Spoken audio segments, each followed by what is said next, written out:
The Arizona Diamondbacks are calling up Jordan Lawler. What the hell took so long is beyond me. You know, listen, there's a lot of different avenues I can go with this. With Jordan Lawler being called up to the Arizona Diamondbacks. But I just want to address that elephant in the room, and then I will go deeper into Jordan Lawler. The Arizona Diamondbacks fell to the Los Angeles Dodgers yesterday. They finished the series 2-2, a stalemate, if you will.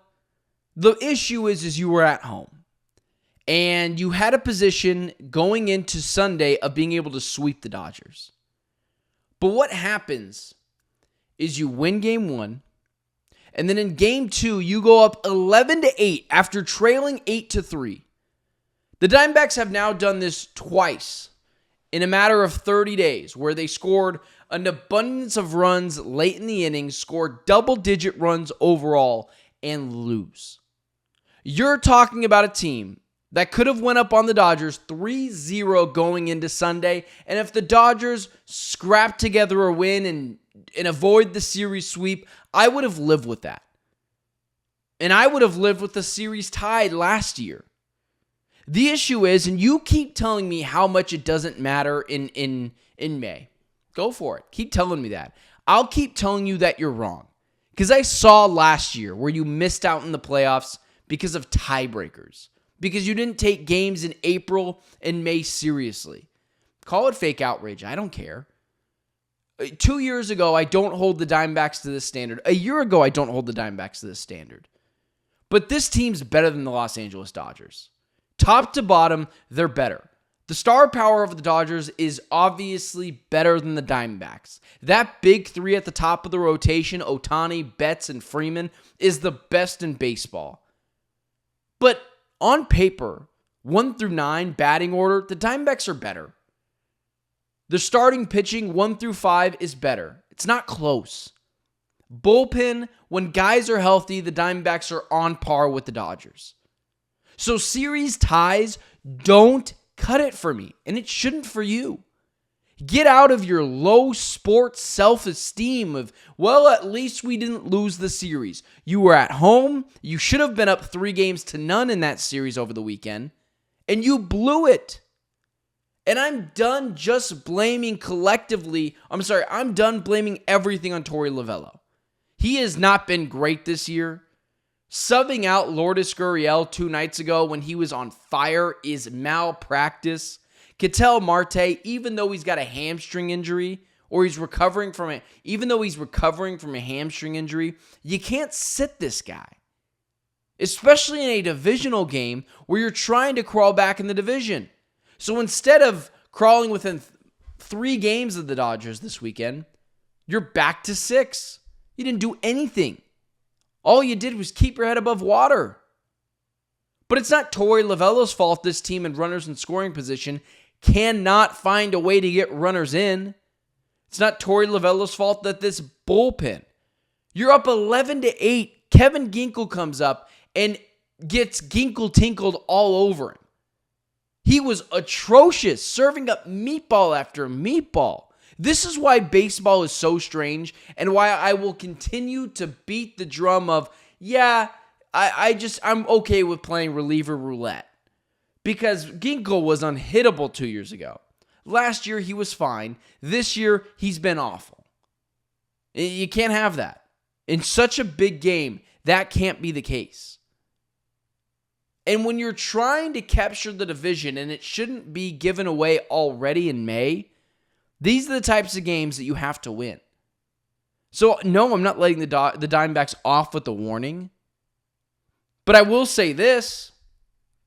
As awful as yesterday was for the Diamondbacks, as atrocious as yesterday was for the Diamondbacks, you go from potentially sweeping this team to splitting the series. They did help themselves last night. Jordan Lawler is officially been called up for the Arizona Diamondbacks. And my thought process is, what took so long?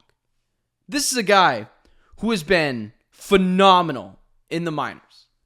And it's not like you don't need the extra help. You look at some of the players in the Diamondbacks lineup, it's not exactly Barry Bonds up to bat each time. The Diamondbacks have been skidding offensively, and you look at some of the guys that they have. Lourdes Gurriel Jr. is batting 207. Tim Tawa is batting 194. Jose Herrera is batting 205. You've got guys in here who can be replaced. Eugenio Suarez, he hits a lot of home runs, but he's batting 205. You've got a bunch of guys batting in the low 200s or not 200 at all in Tawa, Suarez, Gurriel. It's not like he couldn't help bring some firepower to this lineup. And what makes it so frustrating is in AAA this year, he's slashing 336, 413, and 579. Listen, it's AAA and everyone does well in Reno. But combine it with the fact that this guy is your 4th overall prospect, he needs to be called up. I don't know what we were waiting on. I mean, with the way that Torey Lovullo loves to give off days to Suarez or Ketel Marte or Geraldo Perdomo, it's not like he can't fill in over there on second, short, and third. DH the guy every day. See if I don't care. You're obviously not worried about him striking out every time he comes to at bat because Eugenio Suarez is still in the lineup. Jordan Lawler's got a real ability to hit the long ball. Slashing 336, 413, 579 in AAA.